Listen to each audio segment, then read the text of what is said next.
Bihar police constable परीक्षा हल प्रश्न पत्र। अच्छा 14 मार्च 2021 द्वितीय पाली। इसमें देखो पहला क्वेश्चन आपसे कह रहा है, भारत में रोमन व्यापारियों को बस्ती अवशेष किस स्थल से मिले हैं? तो किस स्थल से मिले हैं भाई? अरिकमेड़ु से, है ना। भारत में रोमन व्यापारियों को बस्ती अवशेष अरिकमेड़ु नामक स्थान पर मिले हैं। 1937 में अरिकमेड़ु में रोमन के मिट्टी के बर्तन पाए गए। 1944 और 1949 के बीच पुरातात्विक खुदाई से पता चला कि यह एक व्यापारिक केंद्र था। मुजरिस भारत के दक्षिण पश्चिमी तट पर एक खोआ हुआ बंदरगाह है। अब देखो दूसरा प्रश्न आपसे क्या कह रहे हैं, कार्क कोशिकाओं की भित्ति पर जमा हुआ पदार्थ होता है।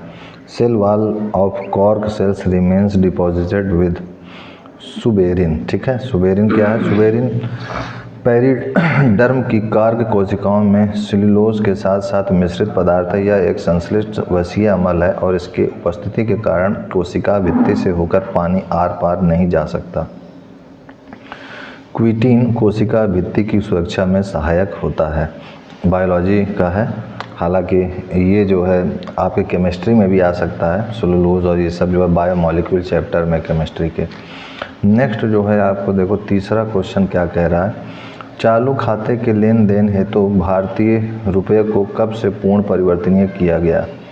चालू खाते के लेन देन हेतु भारतीय रुपया को कब से पूर्ण परिवर्तनीय किया गया? 1994 में।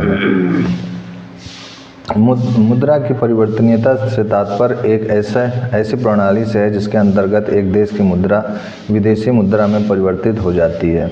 1994 के बाद से भारतीय चालू खाते के लेन देन में पूरी तरह से परिवर्तनीय बना दिया गया, तो ये याद रखना। उसके बाद देखो चौथा प्रश्न में क्या है, इन द डाइक्रोमेट डाइएनाइन की बात कर रहे हैं। 4 क्रोमियम ऑक्सीजन बॉन्ड होता है आर इक्विवेलेंट, या फिर 6 chromium oxygen bonds are equivalent, या फिर chromium oxygen bonds are equivalent, या फिर 4 chromium oxygen bonds are non equivalent. तो इसमें बी आंसर सही होगा, 6 chromium oxygen bonds are equivalent. यहाँ पर देखो ये क्रोमियम है और ऑक्सीजन बॉन्ड्स है लगे हुए, क्रोमियम। ठीक है, तो यहाँ पर 1 2 3 4 5 6, यहाँ पर 2 डबल बॉन्ड है और 3 ये है। अब उसके बाद देखो 0.1 का स्क्वायर माइनस 0.01 का square plus 2 is equal to, अच्छा डिवाइडेड में भी 0.001। तो यहाँ पर इसको अगर करते हैं हम लोग तो 0.1 का स्क्वायर है आपका, फिर जो है आपसे कह रहा है 0.01 का स्क्वायर है और डिवाइड में है 0.001 और फिर है प्लस 2। तो इसको अगर करोगे तो 0.1 इंटू 0.1 क्या हो जाएगा यहाँ पर, अगर इसको ऐसे लिख लेते हैं, कठिन पड़ेगा तो इसको 1/10 भी लिख सकते हैं हम लोग स्क्वायर, और इसको क्या लिख सकते हैं 1/100 का स्क्वायर, और इसको क्या लिख सकते हैं 1/1000, क्योंकि 3 नंबर के आगे डेसिमल लगा है, प्लस 2। अब इसको जो है ये 1/100 हो गया और ये हमारा 1/4 0 हो जाएगा और अपॉन में ये हो जाएगा हमारा 1/1000। अब ये जो है हमारा एलसीएम लेंगे और सॉल्व करेंगे अगर, तो 10,000 में 100 माइनस करेंगे, -100 और अपॉन 10,000 आ जाएगा, और ये वाला 1000 ऊपर यहाँ मल्टीप्लाई में चला आएगा। समझ में आ रहा है ना? तो अब इसको सॉल्व करेंगे तो 3 0 से ये 3 0 गया, और इसको सॉल्व करेंगे तो कितना आएगा 9,900। अच्छा प्लस 2 भी है, है ना? तो कितना आएगा इसको सॉल्व करेंगे तो यार 9,900 बटे ये 10 आ रहा है, क्यों 1 0 से कटना है प्लस 2। तो यहाँ पर तो क्वेश्चन में देखो गलती मिल गई। तो यहाँ पर जो है ये 10,000 हो गया, इन दोनों का एलसीएम लेंगे तो यहाँ पर ये मल्टीप्लाई में 100 भी आएगा, ठीक है ना? तो ये मल्टीप्लाई में 100 हो गया है। अब ये 00 कैंसिल आउट हो गया तो 9.9 प्लस 2 आएगा, तो ये कितना हो जाएगा 11.9। तो यही 11.9 आपका आंसर हो जाएगा, ठीक है ना? तो इस टाइप से हमारा ये सॉल्व हो गया। अब देखो नेक्स्ट क्वेश्चन में आपसे क्या कह रहा है, 5th के बाद 6th में, who coined the word biodiversity. जैव विविधता शब्द किसने दिया? तो एडवर्ड विल्सन ने दिया है इसको। जैव विविधता का तात्पर्य भिन्न भिन्न जीवों की बहुलता से है जो किसी भौगोलिक क्षेत्र में एक साथ पाए जाते हैं। इसमें वनस्पतियों एवं जंतुओं की समस्त प्रजातियों को समाहित किया जाता है। जैव विविधता शब्द का सर्वप्रथम प्रयोग वर्ष 1985 में वाल्टर जी रोजन द्वारा किया गया। टमाटर का लाल रंग होता है। Red colour of tomato is due to lycopene के द्वारा, लाइकोपीन के कारण होता है। टमाटर का रंग लाइकोपीन के कारण लाल होता है। इसका पुराना वास्तविक नाम लाइकोपोर्सिडॉन एस्क्यूलेटम मिल है। टमाटर में भरपूर मात्रा में कैल्शियम, फास्फोरस एवं विटामिन सी पाए जाते हैं। विटामिन सी पाए जाते हैं। बाल तुम्हारे झड़ रहे हैं ना। अब देखो fill in the blank with the right choice. इसमें कह रहा है आपसे कस्टमर में provide you with their call number at one point but doesn't grant you the right to text them. कह रहे हैं कि कस्टमर को ये प्रोवाइड किया गया है कि वो कॉल कर सकता है 1 पॉइंट से, लेकिन कुछ राइट नहीं कर सकता टेक्स्ट में। There have actually been plenty of lawsuits resulting from advertising without permission. तो ये किस में आता है? ईमेल में आता है। रिक्त स्थान में ईमेल का प्रयोग उचित है। नेक्स्ट क्वेश्चन में देखो क्या कह रहे हैं। अरुण कमल की कविता से संबंधित पहली पुस्तक है। पहली पुस्तक कौन सी है? अपनी केवल घार। अंग्रेजी के अध्यापक रहे अरुण कमल ने बतौर हिंदी कवि में अपनी पहचान बनाई। इनका जन्म 15 फरवरी 1954 को बिहार के रोहतास जिले में हुआ। कमल की पहली पुस्तक अपनी केवल धार ने इन्हें महत्वपूर्ण कवि के रूप में स्थापित कर दिया। फिर आगे आपसे कह रहे हैं नेक्स्ट क्वेश्चन, निम्नलिखित में से कौन सा राज्य गंगा बेसिन का भाग नहीं है? Which of the following is not a part of a Ganga basin? तो यहाँ पर छत्तीसगढ़। ठीक है, छत्तीसगढ़ गंगा बेसिन का भाग नहीं है। यह गंगा बेसिन के दक्षिण में स्थित भूभाग है जहाँ गंगा की कोई भी सहायक नदी नहीं बहती है। हीरा और ग्रेफाइट है। Diamond and graphite are carbon के अपरूप हैं, एलोट्रोप्स ऑफ कार्बन है। जब एक ही तत्व कई रूपों में मिलता है तो तत्व के इस गुण को अपरूपता कहते हैं और उसके विभिन्न रूप को उस तत्व का घन संरचना अपरूप कहते हैं। जैसे कार्बन के विभिन्न अपरूप हीरा, ग्रेफाइट, कोयला, कोक, चारकोल, बोन ब्लैक, काजल और कार्बन ब्लैक इत्यादि हैं। बिहार राज्य विधानमंडल में प्राक्कलन समिति के सदस्यों का कार्यकाल क्या है? What is the term of members of estimates committee in Bihar state legislature? तो यहाँ पर 2 वर्ष का है। बिहार राज्य विधानमंडल में प्राक्कलन समिति के सदस्यों का कार्यालय 2 वर्ष का होता है। शरीर में पानी की कमी से होने वाली स्थिति का वर्णन। तो डिहाइड्रेशन हो जाता है। Condition characterise by depletion of water in the body, dehydration. निर्जलीकरण जिसे अंग्रेजी में डिहाइड्रेशन कहते हैं, शरीर में पानी की कमी का परिणाम होता है। यह स्थिति तब पैदा होती है जब शरीर से पानी की अधिक मात्रा निकल जाती है। पानी की आवश्यक मात्रा न मिलने की स्थिति में कभी कभी निर्जलीकरण से मौत भी हो सकती है। 14th क्वेश्चन आपसे क्या कह रहे हैं? According to the India state of forest cover report 2019 in which of the following state has highest actual area under the category of protected forest in India? कह रहे हैं कि India state of forest cover report 2019 के अनुसार जो है भारत में किस राज्य में संरक्षित वन श्रेणी के अंतर्गत वास्तविक क्षेत्र सर्वाधिक है? तो सबसे ज़्यादा मध्य प्रदेश में है। वर्ष 1987 से भारतीय वन स्थिति रिपोर्ट को द्विवार्षिक रूप से भारतीय वन सर्वेक्षण द्वारा प्रकाशित किया जाता है। यह इस श्रेणी की 16वीं रिपोर्ट है। वर्तमान रिपोर्ट में वनों के प्रकार एवं जैव विविधता नामक एक नए अध्याय को जोड़ा गया है। क्षेत्रफल के अनुसार मध्य प्रदेश में देश का सबसे बड़ा वन क्षेत्र है। इसके बाद अरुणाचल प्रदेश, छत्तीसगढ़, उड़ीसा और महाराष्ट्र है। यूपी का तो नाम भी नहीं है और बिहार भी नहीं है इसमें। आगे कह रहे हैं this sentence can be translated into English as ऊर्ध्वाधर और क्षैतिज आरक्षण के बीच क्या अंतर है? इसी को ना ट्रांसलेट करना है। तो what is the difference between vertical and horizontal reservation? उपयुक्त वाक्य सही यही होगा, यानी डी ऑप्शन सही है। नेक्स्ट में देखो क्या कर रहे हैं, in the cost of X article is Y then what will the cost of Z articles? अगर एक्स आर्टिकल ऐसे करेंगे इसको कि एक्स आर्टिकल का जो कॉस्ट है वो क्या है? वाई है। तो वन आर्टिकल का कॉस्ट क्या होगा? y/x होगा। तो जेड आर्टिकल का कॉस्ट क्या होगा, इधर देखो y/x इंटू जेड हो जाएगा, तो yz/x आंसर हो जाएगा। समझ में आया, ये यूनिटरी मेथड से किए हैं, तो yz/x इसका आंसर हो जाएगा, यानी डी ऑप्शन इसका सही है। अब देखो 16th के बाद आते हैं हम लोग नेक्स्ट क्वेश्चन 17th की ओर।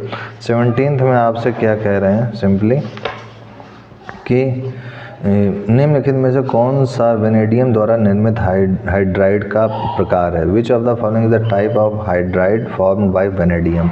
तो ये इंटरस्टिशियल है, अंतराकाशी इंटरस्टिशियल वेनेडियम द्वारा निर्मित हाइड्राइड का प्रकार है, अतः विकल्प सी सही है। 18वें में देखें क्या कह रहे हैं, रोग संक्रमित मच्छर के काटने से नहीं होता है, disease not caused by bite of an infected mosquito. Ebola, haemorrhagic बुखार, मलेरिया, डेंगू, चिकनगुनिया ये तीनों तो होते हैं, लेकिन इबोला हेमरेजिक बुखार नहीं होता है। मच्छरों के काटने से होने वाली बीमारियां फाइलेरिया, डेंगू, जापानी इंसेफेलाइटिस, जीका वायरस, चिकनगुनिया आदि है। मलेरिया मादा मच्छर एनोफिलीज के काटने से होता है। इबोला विषाणु रोग इबोला विषाणु के कारण होने वाला संक्रामक एवं घातक रोग है, ये मच्छर के काटने से नहीं होता है। हम देखो इसमें एक जो है ये फिजिक्स का है, फिजिक्स का क्लास 12th के चैप्टर का है ये क्वेश्चन, ठीक है, इलेक्ट्रोस्टैटिक्स चैप्टर से है। तो इसमें आपसे कह रहा था value of equivalent capacitance between A and B is. तो आइए इसको हम लोग निकालते हैं, ए एंड बी का इक्विवेलेंट कैपेसिटेंस क्या होगा। तो यहाँ पर हमारा अगर हम लोग इस डायग्राम को देखें तो सबसे पहले हमारे डायग्राम में यहाँ कैपेसिटर लगा दिया है, फिर कैपेसिटर लगा दिया है, फिर कैपेसिटर लगा दिया, फिर यहाँ से ले करके ये कैपेसिटर यहाँ तक लगा हुआ है, ठीक है, और ये है लगा हुआ। और यहाँ पे देखें तो ये 4 माइक्रोफैरड है, ये भी 4 माइक्रोफैरड है, और यहाँ पे फिर से एक लगा हुआ है और ये है, और इधर ये जा कर के कनेक्ट है। ये पॉइंट ए है और ये बी है। ये 14 फैराड है। हाँ 14 माइक्रोफैरड हो गया, और ये 4 है, और ये 4 माइक्रोफैराड। हाँ अब देखो सबसे पहले तो इसके एंड पॉइंट्स देखो, ये ए और बी हैं एंड पॉइंट्स। यहाँ से देखो ये वाला कनेक्ट है, ये वाला 2 ठे गया है, फिर यहाँ पर एक पॉइंट आया है, यहाँ पर आया है, इन दोनों पॉइंट के बीच में ये आ चुका है। तो इसको कैसे हम लोग अरेंज करें, तो सबसे पहले इसको अरेंज करने के लिए कोई मापदंड इसने बनाया होगा। तो यहाँ पर देखो सबसे पहले हम लोग मान लेते हैं कि ये पॉइंट्स हैं, ठीक है। अब ये पॉइंट्स मानने के बाद हम लोग इसको किस टाइप से अरेंज करें कि ये वाली चीज़ ये इधर से है, ये इधर से, इन दोनों को स्टार्ट करें अगर इजी वे में अगर, तो मैं इसको ऐसे बनाता हूँ। देखो ये ए है हमारा, और यहाँ से मैं अपनी तरह से कर रहा हूँ, ठीक है, और यहाँ से ये है, ये और ये हो गया, और फिर उसके बाद जो है ये वाले और इन दोनों पॉइंट के बीच एक कैपेसिटर है, यानी यहाँ से एक कैपेसिटर ये ऐसे गया है, और फिर यहाँ से एक पॉइंट गया हुआ है, और ये पॉइंट जो है नीचे से निकल गया, और यहाँ से ये कैपेसिटर का ये दूसरा सिरा ये गया, यहाँ से ये जो है इस वाले के साथ फिर से जब आगे बढ़ते हैं हम लोग, तो इससे जो है एक और पॉइंट ये कैपेसिटर है, और ये दोनों एक साथ है। तो ये वाला और इसके साथ ये वाला मैं इधर भी ऐसे बना सकता हूँ, और ये ऐसे बी टाइप का हो गया। तो कुल मिलाकर अब यहाँ से देखो अच्छी तरह हमें समझ में आ रहा है कि ये दोनों हमारे एक साथ हैं, इधर से ये दोनों हमारे एक साथ हैं, और अगर हम लोग केवल इस पॉइंट और इस टर्मिनल की देखें तो ये दोनों एक साथ पड़े हुए हैं, ठीक है ना। अगर इस टर्मिनल और इस टर्मिनल को देखें तो सबसे पहले इन दोनों को सॉल्व कर लें, और फिर उसके बाद इन दोनों को सॉल्व कर लें, फिर जो है उसको काम लगा दें, है ना। तो देखो इसको हम लोग, चूँकि कैपेसिटर में जो रेजिस्टेंस अगर सीरीज़ में होता है तो रेजिस्टेंस जो है सीरीज़ में होता था तो R equal to R1 plus R2 करते थे, और यहाँ पर जो कैपेसिटर में होगा वो क्या होगा, उल्टा होगा रेजिस्टेंस का। तो जिसमें सीरीज़ का फॉर्मूला लगता था रेजिस्टेंस में, वो कैपेसिटर में सीरीज़ में पैरेलल वाला लगेगा। तो यहाँ पर ये जो होगा हमारा, ये हमारा दिया हुआ 4 और 4, और इधर से ये जो है एक जो है हमारा 14, और फिर उसके बाद ये 4। तो यहाँ पर सबसे पहले चूँकि ये दो हमारे पैरेलल में, इधर से ये आपके सीरीज़ में है, तो इनका जो है अगर कनेक्शन देखें, मुझे तो लग रहा है 14 नहीं है, 4 ही है। ये देखो कहीं पर भी 14 नहीं लिखा, 4 4 4 4 4 हो गया तो है ना, कहीं पर भी नहीं है, सब 4 4 4 है, ये 14 नहीं है, मिसप्रिंट है।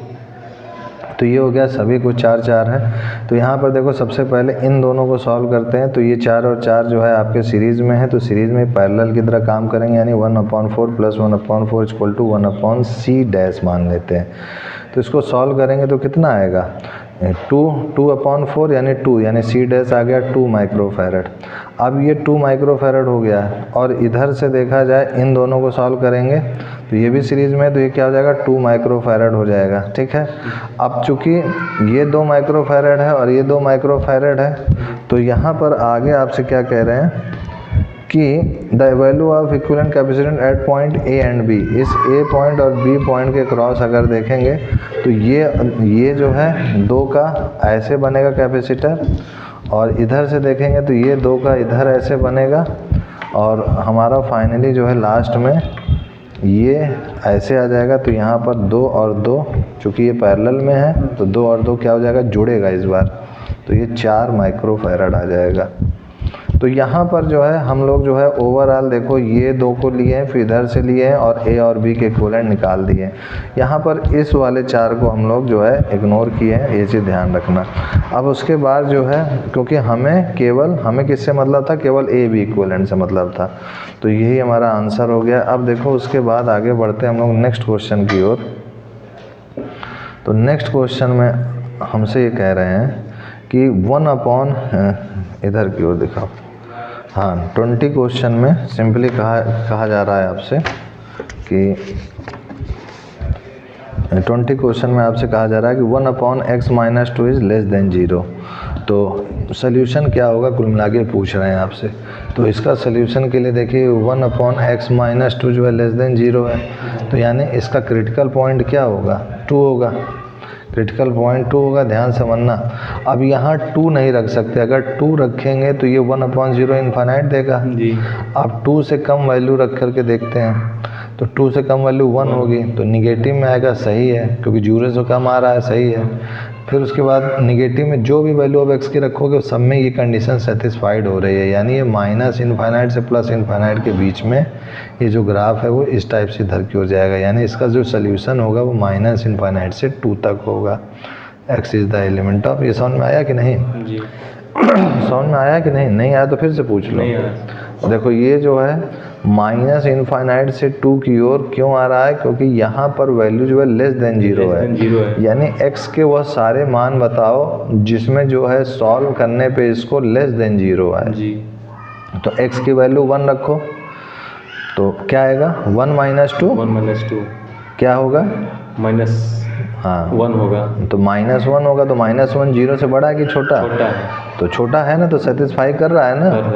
उसी तरह 0 रख के देखो, 0 - 2 तो -2 है, तो 1/-2 छोटा है 0 से कि बड़ा है, छोटा है, तो सेटिस्फाई कर रहा है।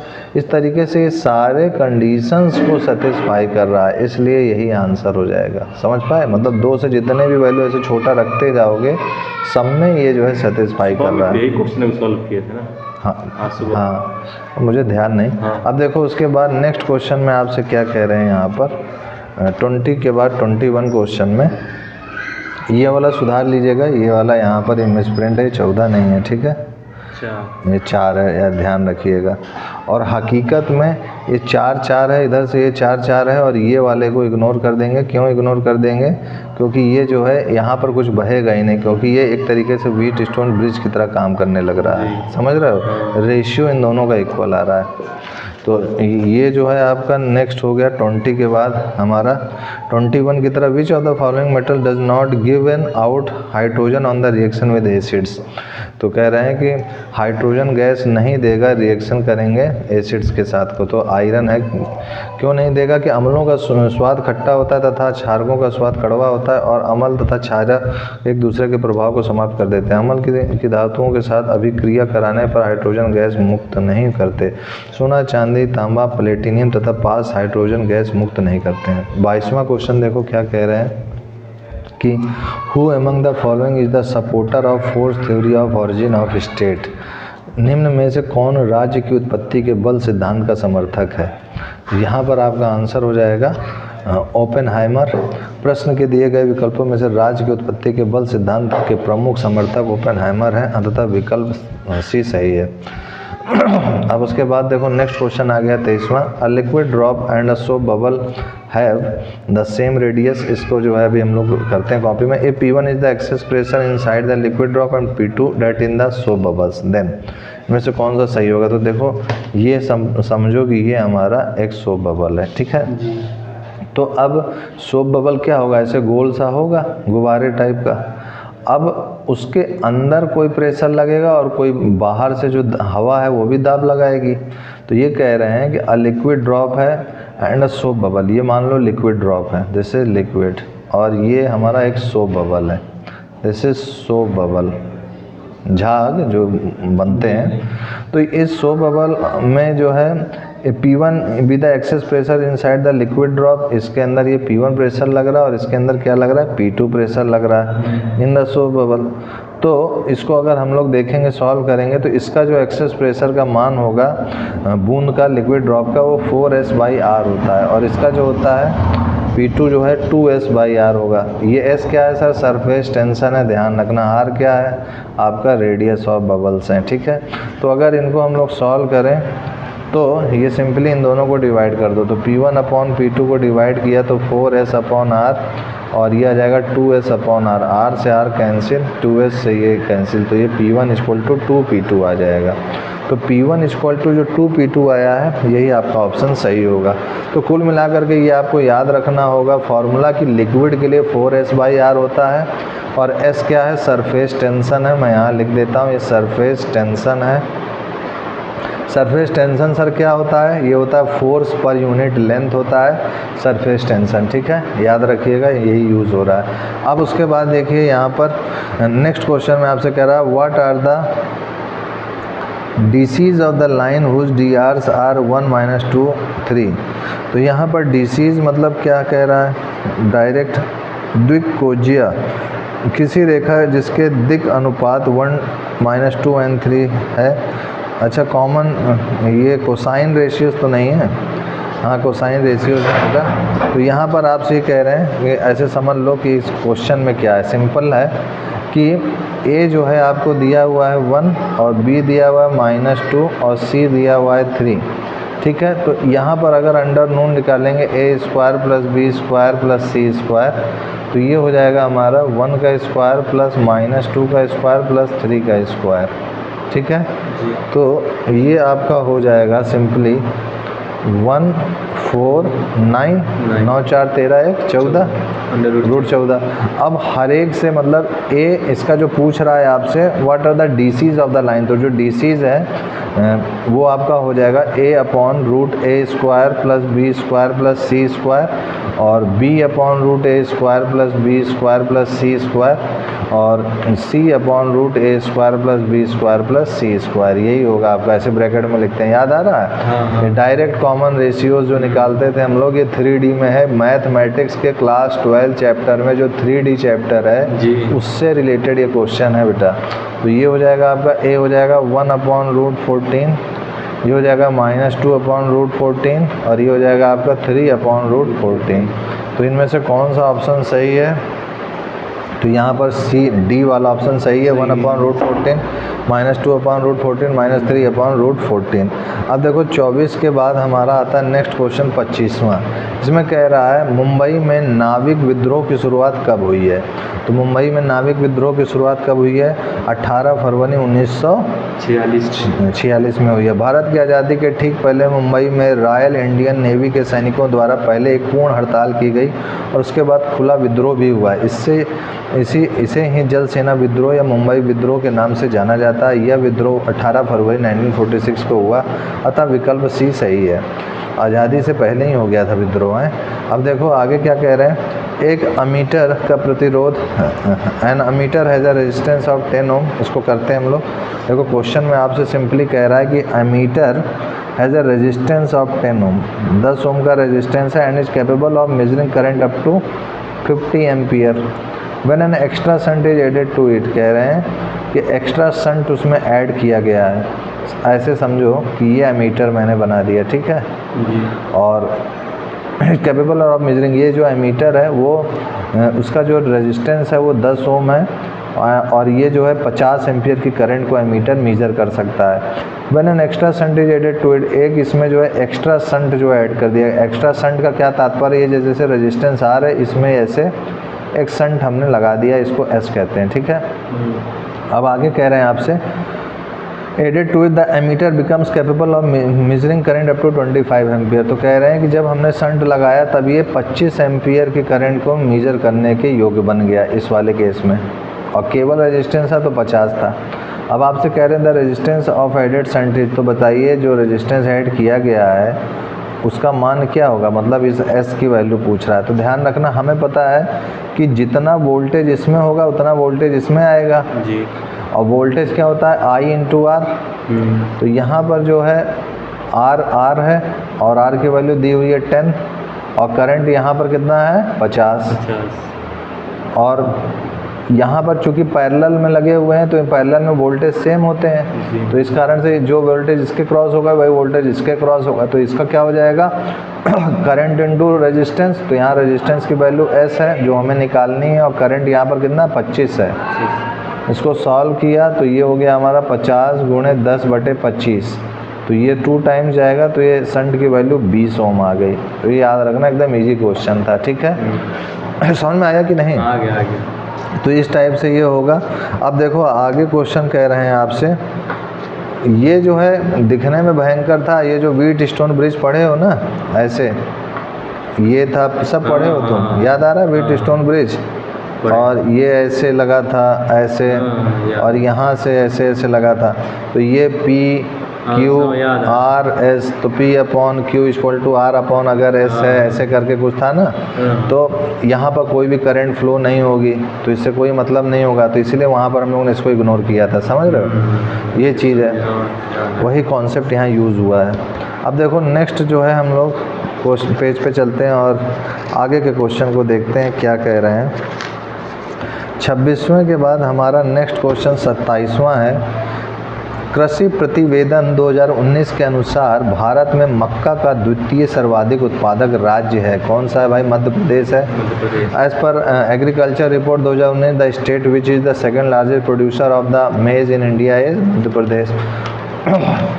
आगे देखो क्या कह रहे हैं, क्षेत्रफल की दृष्टि से राजस्थान में मक्का की खेती सबसे अधिक क्षेत्रफल पर होती है। सबसे ज़्यादा मक्का का उत्पादन कर्नाटक, उसके बाद मध्य प्रदेश में होता है, इसलिए ए सही है। यहाँ पर तो सबसे ज़्यादा जो है कर्नाटक में होना चाहिए आंसर में। क्या कह रहे हैं, क्षेत्रफल की दृष्टि से राजस्थान में मक्का की खेती सबसे अधिक क्षेत्रफल पर होती है, सबसे ज़्यादा ज़मीन पर होती है क्षेत्रफल के अनुसार, लेकिन सबसे ज़्यादा मक्का का उत्पादन कर्नाटक, उसके बाद मध्य प्रदेश में। यानी ये ए नहीं है, गलत हो गया था, यानी ये ए नहीं है, ए नहीं है, ये कर्नाटक होगा, बी होगा, कर्नाटक होगा, है ना।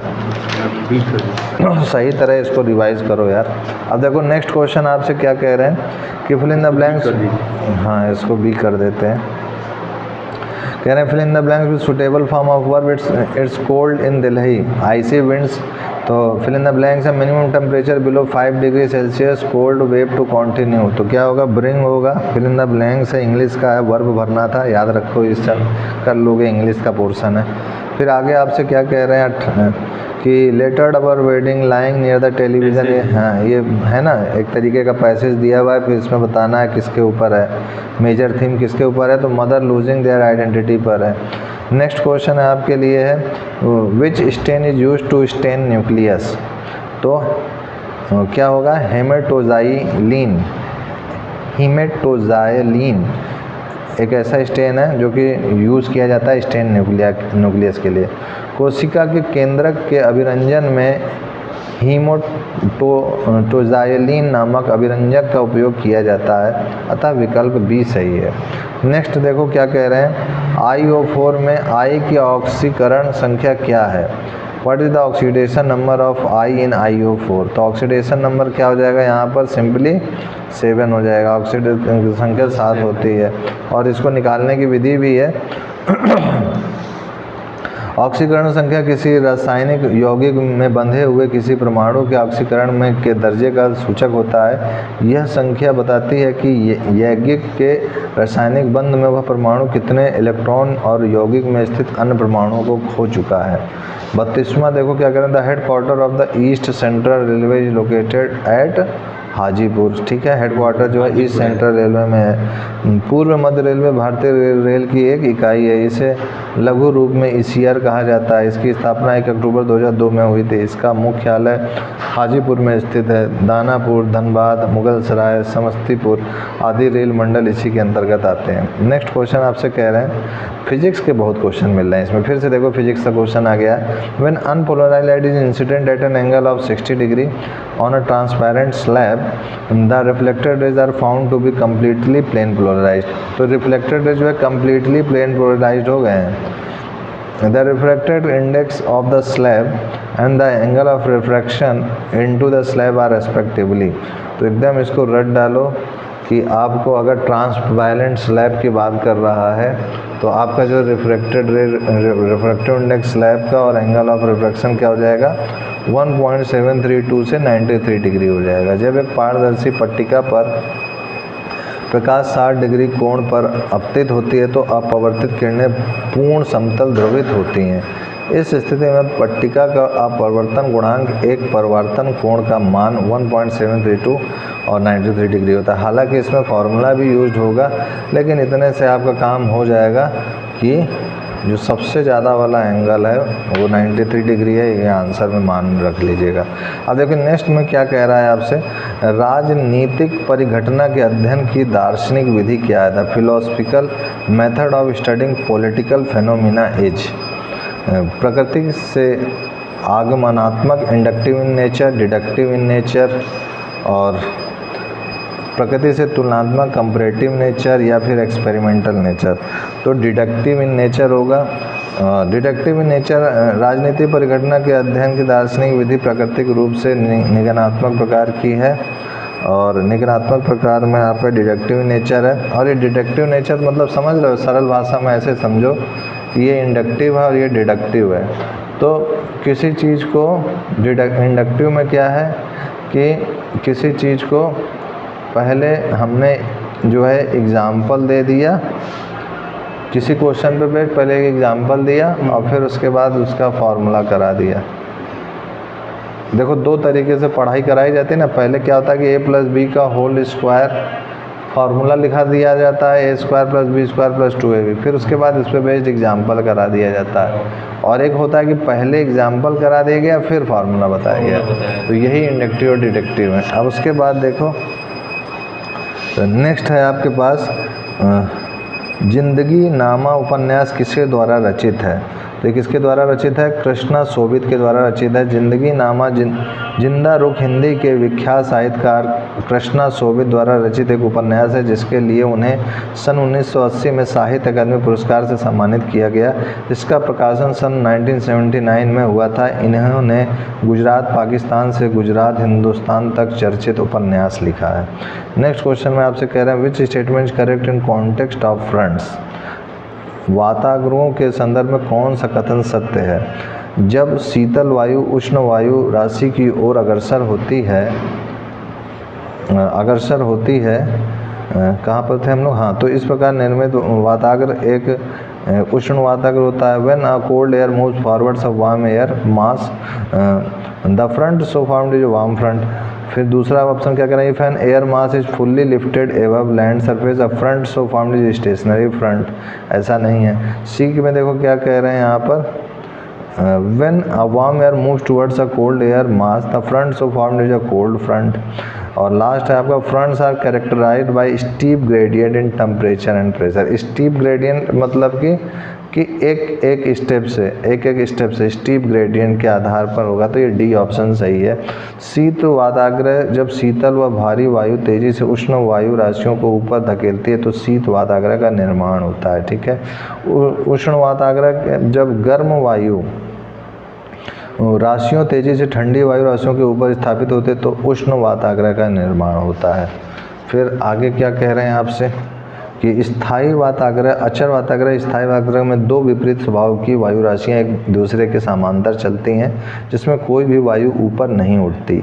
फिर तीव्र वायु दाब व तापमान प्रवणता वाताग्रों की विशेषता है। नेक्स्ट क्वेश्चन में देखो क्या कह रहे हैं 37वें, बिहार सरकार की युक्ति योजना का उद्देश्य क्या है।